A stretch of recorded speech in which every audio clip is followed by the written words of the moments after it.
ন্যূনতম মজুরি বাড়ানো সহ বিভিন্ন দাবিতে আশুলিয়া ও গাজীপুরে বিক্ষোভ করেছেন গার্মেন্টস শ্রমিকরা। এতে মহাসড়কে ব্যাপক যানজটে দুর্ভোগে পড়েন যাত্রীরা।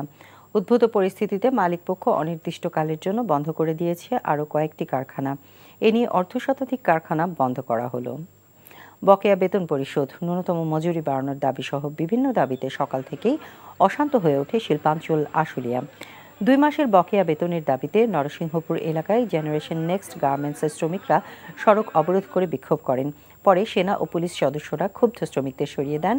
শ্রমিকদের অভিযোগ, 2 মাসের বকেয়া বেতন 15 সেপ্টেম্বরের মধ্যে দেবার কথা থাকলেও কর্তৃপক্ষ তা দেয়নি।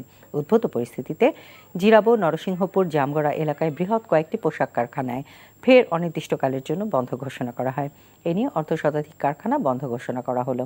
এছাড়া গাজীপুরের বাঘের বাজার এবং টঙ্গীর কয়েকটি স্থানে ঢাকা ময়মনসিংহ সড়ক অবরোধ করে বিক্ষোভ করেন শ্রমিকরা।